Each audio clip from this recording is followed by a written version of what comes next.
प्रिय विद्यार्थियों, हिंदी साहित्य बी द्वितीय वर्ष की कक्षा में आपका स्वागत है।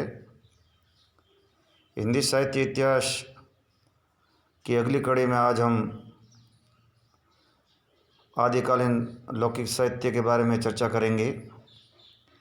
इससे पूर्व की कक्षा में हमने लौकिक साहित्य का परिचय एवं एक महत्वपूर्ण रचना ढोला मारू रधुआ उस पर चर्चा की थी। आज हम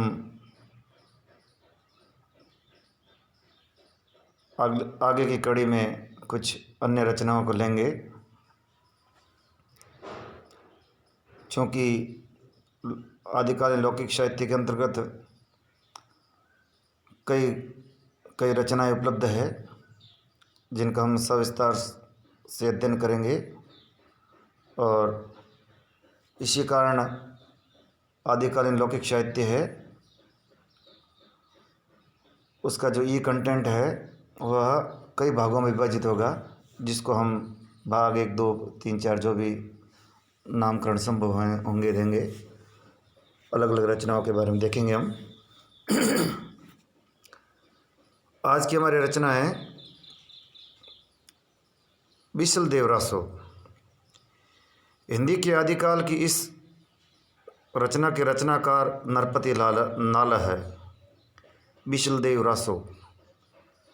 इसके जो रचनाकार माने जाते हैं उनका नाम है नरपति नाल। याद रखने का तरीका है 20 नर। तो इस ट्रिक से याद रखेंगे तो हम भूलेंगे नहीं। तो बिसलदेव रासो की रचना नरपति नाल ने की थी। यह एक प्रेम काव्य है। इसमें संयोग और वियोग के गीत गाए गए हैं, यानी गीतात्मक रचना है। यह कृति अजमेर के चौहान राजा बिसलदेव, जिन्हें विग्रहराज के नाम से भी जाना जाता है, बिसलदेव और भोज परमार बहुत ही प्रसिद्ध राजा हुए हैं, राजा भोज, उज्जैन के राजा। उनकी पुत्री का नाम है राजमती। इन दोनों का विवाह हुआ, फिर किसी कारण उनमें नाराज़गी हो जाती है, इस कारण वियोग हो जाता है, और फिर उनका पुनर्मिलन होता है। और ये जो विवाह, प्रेम, वियोग और पुनर्मिलन की जो कथा है बहुत ही सरल और सरस शैली में यहाँ पर प्रस्तुत की गई है इस रचना के अंतर्गत। अब इसका थोड़ा प्रसंग देख लेते हैं। राजा बिसलदेव अपनी नवविवाहिता रानी राजमती के व्यंग्य बाणों से रुष्ट होकर उड़ीसा राज्य चला जाता है। इतिहास पर आधारित घटना है और कुछ इसमें कल्पना मिश्रण भी हो सकता है।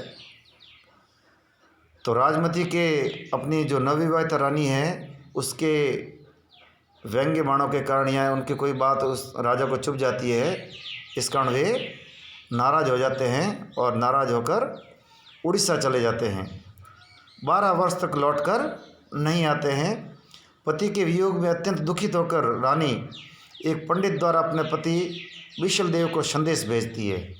इस प्रकार से बिसलदेव रासो एक संदेश काव्य भी कह सकते हैं, जिसमें रानी जो राजमती है विरह में अत्यंत दग्ध होकर दुखित होकर अपने पति को वापस बुलाने के लिए एक पंडित के माध्यम से संदेश भेजती है, और अंत में बिसलदेव लौटकर आने पर दोनों का पुनर्मिलन हो जाता है। और संपूर्ण जो कथा है वह 120 छंद और 4 खंडों में विभक्त है। तो बिसलदेव रासो एक प्रकार से विरह काव्य भी कह सकते हैं, एक संदेश काव्य है, जिसमें रानी जो राजमती है अपने पति को संदेश भेजती है अपने विरह का, और अंत में उनका पुनर्मिलन हो जाता है। बिसलदेव रासो में श्रृंगार रस के संयोग और वियोग, प्रेम श्रृंगार या जो प्रेम के दो पक्ष होते हैं, संयोग, जब प्रेम के जो दो पक्ष का उनका योग होता है, उनका मिलन होता है, यहाँ मिलन की अवस्था में रहते हैं, वह संयोग कहलाता है। और वियोग, जब दोनों का किसी कारण से, प्राकृतिक आपदा के कारण से या अन्य किसी कारणों से दोनों में अलगाव हो जाता है या वियोग हो जाता है, तो संयोग और वियोग इन दोनों पक्षों को बड़ा ही सुंदर और हृदयग्राही वर्णन कवि ने प्रस्तुत किया है। प्रेषित पति का उस स्त्री को कहते हैं जिसका पति उससे दूर है या प्रदेश चला गया, विदेश चला गया है, या किसी आजीविका इत्यादि के लिए बाहर चला गया है, उसको, उस स्त्री को कहते हैं प्रेषित पति का। जिस स्त्री का पति प्रदेश चला गया हो, प्रेषित पति का की विरह व्यंजना बड़ी मार्मिक ढंग से अभिव्यक्त हुई है इस काव्य में।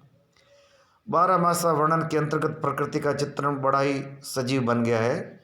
12 मासा क्या होता है, ये हमने ढोलामारू के दुआ में भी इसके बारे में चर्चा की थी। 12 मासा अर्थात वर्ष के जो 12 मास होते हैं, उसमें जो विभिन्न जो मास होते हैं या महीने होते हैं, उन महीनों को आधार बना के जो वीराणी, जो नायिका है, उसकी किस प्रकार से दशा है, वह किस प्रकार से जीवन व्यतीत कर रही है, उसको आधार बनाकर जब काव्य की रचना की जाती है, तो ये जो पद्धति है, कि जो एक प्रकार की रूढ़ पद्धति है, इसे हम 12 मासा पद्धति कहते हैं। तो 12 मासा वर्णन के अंतर्गत जो प्रकृति है, यानी वर्ष के अलग अलग महीनों में प्रकृति में अलग अलग परिवर्तन होते हैं। जैसे जो पतझड़ ऋतु होती है, उसमें जो प्रकृति होती है, उसमें पेड़ पौधों के पत्ते झड़ जाते हैं। वसंत ऋतु आने पर नई कोपलें फूटती है, चारों तरफ हरियाली होती है। वर्षा ऋतु का जो वातावरण होता है बड़ा ही मादक होता है। सावन महीने में अलग स्थिति होती है। शीत ऋतु में अत्यंत कड़कड़ाने वाली ठंड होती है। उसमें जो लोगों की जो स्थिति होती है या जो प्रेम के जो पक्ष होते हैं, उनकी स्थिति अलग प्रकार से होती है। और इस प्रकार से जो प्रकृति का स्वरूप भी बदलता रहता है 12 मासों में। तो 12 मासों के अंतर्गत प्रकृति की अवस्था किस प्रकार की है और नायिका की अवस्था किस प्रकार की है, उन दोनों को लेकर बड़ा ही सरस ढंग से और हृदयग्राही ढंग से इस काव्य में उसको प्रस्तुत किया गया है विशलदेव रासों में। वीर काव्य होने के कारण विशलदेव रासों में संयोग के मासलतापूर्ण चित्रों का प्राय अभाव है।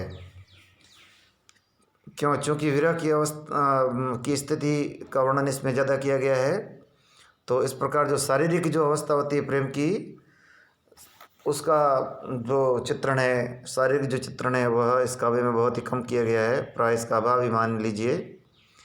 इस काव्य की नायिका राजमती की आत्मा विद्रोहिणी, अभिमानी, और उसकी जो जीवा है या जवान है वह प्रखर है।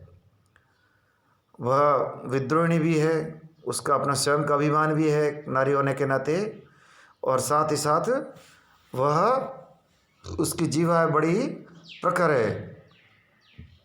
और शायद राजमती की कोई बात से नाराज होकर या उसके किसी व्यंग्य बाण से आहत होकर उनके जो पति है विशलदेव, वे उससे दूर हो जाते हैं। उनका चित्रण बड़ा ही सजीव और विलक्षण बन पड़ा है। मध्य युग के समूह से हिंदी साहित्य में जवान की इतनी तेज और मन की इतनी खरी नायिका दिख नहीं पड़ती है। अभिव्यक्ति की ताजगी और भावों की तीव्रता के कारण ये रचना लोकमानस में अपना अक्षुण्ण स्थान बनाए हुए हैं। तो इस प्रकार ये जो रचना है उसको बड़े ही कुछ पंक्तियों के माध्यम से यहाँ पर दिखाने की कोशिश की गई है। उसकी यहाँ पर समीक्षा की गई है कि किस प्रकार से जो रानी नागमती है अपनी जीवा की बड़ी, यानी वाणी की बड़ी तेज और प्रखर है, साथ में मन की बड़ी दृढ़ नायिका है। तो इस प्रकार से ये जो रचना है लौकिक साहित्य और हिंदी का जो साहित्य है उसके अंदर एक विलक्षण स्थान रखती है। अगली रचना है वसंत विलास। डॉक्टर माता प्रसाद गुप्त ने विभिन्न प्रमाण देकर वसंत विलास का रचना काल 13वीं-14वीं शताब्दी के मध्य माना है। इस कृति का जो रचयिता का पता नहीं चल पाया है। ये जो रचना है ये इस प्रकार से उपलब्ध है कि इसका रचनाकार कौन है हम अभी तक नहीं जान पाए हैं, लेकिन इसका जो रचना काल है वो माता प्रसाद गुप्त ने इसका अनुमान लगाया है कि संभवतः ये 13वीं शताब्दी और या 13वीं-14वीं शताब्दी के मध्य की रचना रही होगी। प्राचीन काव्य के साथ में ये भी एक समस्या है कि उसमें उसकी तिथि तय करना, उसका समय किस प्रकार का रहा होगा, कब इसकी रचना की गई है, ये निर्धारण करना भी विद्वानों के लिए बड़ी समस्या रहती है। तो इस रचना बड़ी सरस और मधुर रचना है, लेकिन इसका रचयिता कौन है वह अनजान व्यक्ति, उसके बारे में अभी कोई तथ्य ज्ञात नहीं है। ये एक अत्यधिक सरस साहित्यिक रचना है और आधुनिक भारतीय आर्य भाषा साहित्य के आदिकाल के इतिहास में बेजोड़ रचना है। इस प्रकार ये एक बड़ी महत्वपूर्ण रचना है और आधुनिक जो आर्य भाषा है उसके साहित्य में और आदिकाल में इस रचना का बड़ा ही महत्वपूर्ण स्थान है। इस रचना में 84 दोहों में वसंत ऋतु और स्त्रियों पर उसके विलासपूर्ण प्रभाव का मनोहारी चित्रण हुआ है। जैसे कि रचना का नाम ही वसंत विलास है। इस रचना में जो वसंत ऋतु होती है, वसंत ऋतु बड़ी मादक ऋतु मानी जाती है। इसमें जो कामदेव का जो प्रभाव होता है, जो मनुष्य के मन पर बड़ा ही अत्यधिक प्रभाव होता है इस समय, और जो प्रणय के भाव होते हैं वह इस ऋतु के अंदर तीव्रता के साथ में उठते हैं। तो वसंत ऋतु में उसका किस प्रकार से जो मनोहारी और मादक जो प्रभाव है वह स्त्रियों पर किस प्रकार से प्रभाव डालती है, उसका बड़ा ही मनोहारी चित्रण इस काव्य में किया गया है। तो इस प्रकार वसंत विलास अपने नाम को चरितार्थ करने वाली रचना है। इस काव्य में प्रकृति और नारी, वसंत ऋतु का प्रभाव, जैसे हमने 12 मासा के अंतर्गत विशल देवरास में पढ़ा था कि 12 मासा के अंतर्गत जो नायिका की स्थिति है उसका भी वर्णन किया गया, साथ ही साथ प्रकृति का भी उसमें वर्णन किया गया है। तो इसमें भी जो वसंत ऋतु है, वसंत ऋतु के दौरान प्रकृति किस प्रकार मनोहारी उसकी स्थिति होती है, बड़ी मादक स्थिति होती है, और उसका जो प्रभाव जब स्त्री पुरुषों के मन पर पड़ता है तो वह किस प्रकार से मनो को उद्वेलित करती है। तो स्त्रियों के मन पर उसका किस प्रकार से प्रभाव पड़ता है उसको इस रचना के अंतर में दिखाया गया है।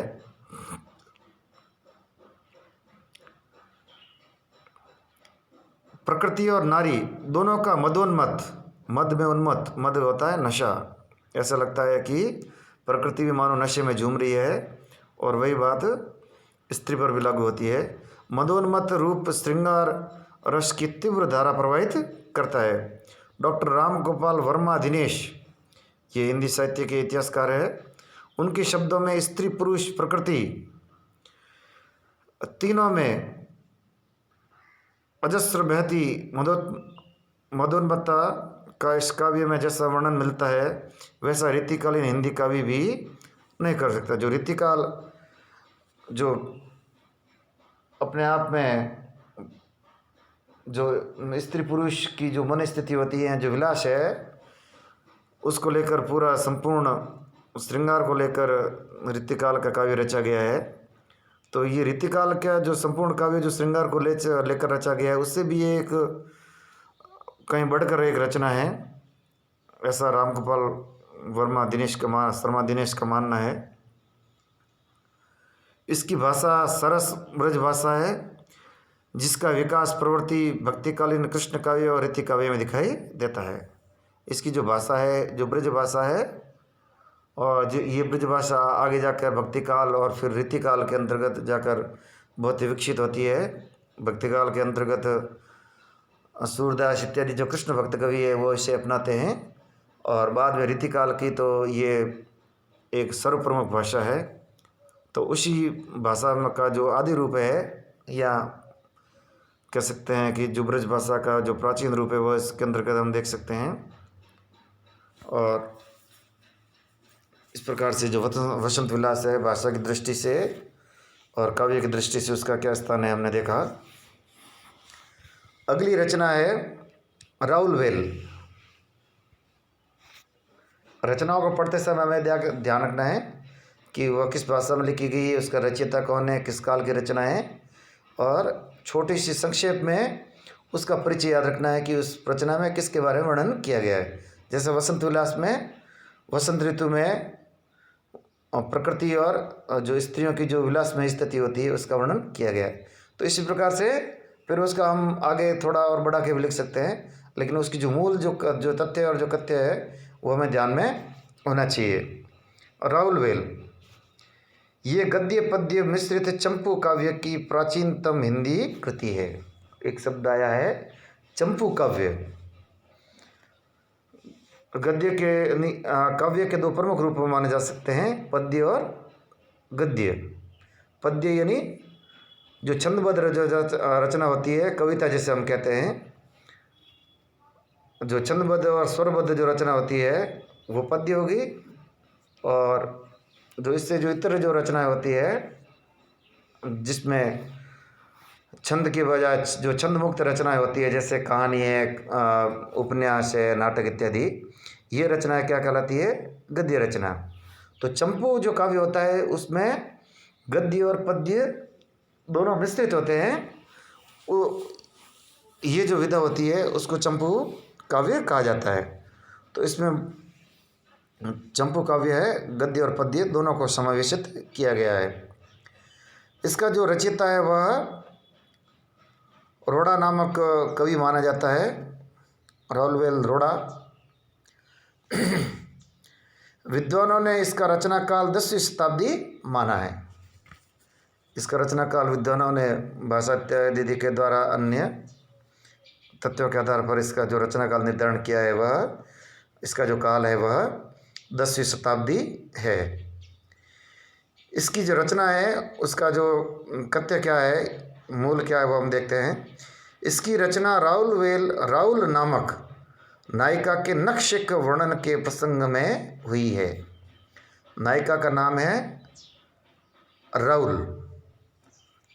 और एक शब्द आया है नक्शिक वर्णन, यानी नक्श लगाकर मस्तक तक, शिख तक, यानी शिखर से लगाकर मस्तक तक जो स्त्री का जो संपूर्ण श्रृंगार होता है, शारीरिक और जो अलंकारिक जो सौंदर्य है, उसका जब आद्योपांत जब वर्णन किया जाता है उस स्थिति को कहते हैं नक्शिक वर्णन। तो एक प्रकार से ये भी 12 मासा के समान ही एक प्रकार की रूढ़ पद्धति है, जिसके अंतर्गत जो स्त्रियां जो नारी है उसका संपूर्ण मस्तक से लगाकर, शिखर से लगाकर नख तक, यानी उसके पैरों तक उसके सौंदर्य का वर्णन किया जाता है। ये हो गया नक्शिक वर्णन। आरंभ में कवि ने राउल के सौंदर्य का वर्णन पद्य में किया है, फिर गद्य का प्रयोग किया है। इस कृति से ही हिंदी में नक्शिक वर्णन की परंपरा प्रारंभ होती है। चूँकि आदिकाल की प्राचीनतम रचना है और इससे पूर्व हिंदी में अपभ्रंश इत्यादि में हो सकती है, लेकिन हिंदी की ये सबसे प्राचीनतम रचना है जिसके अंतर्गत ये नक्शिक जो शैली है उस शैली का वर्णन इसमें किया गया है और आगे जाकर इसको अपनाया गया है।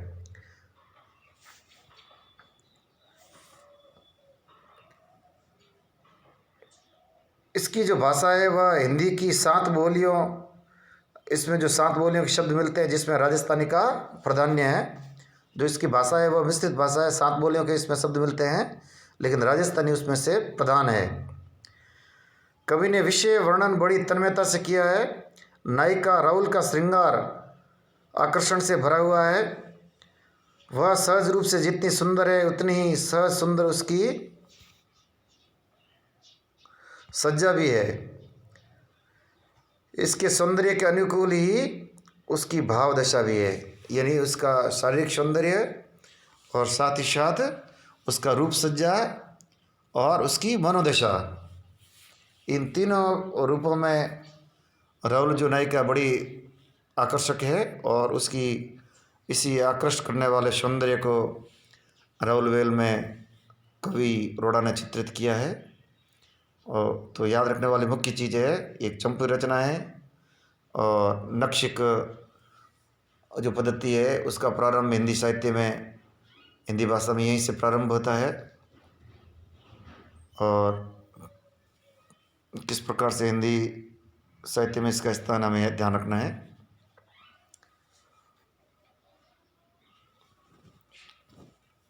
धन्यवाद। अगली रचनाएं हम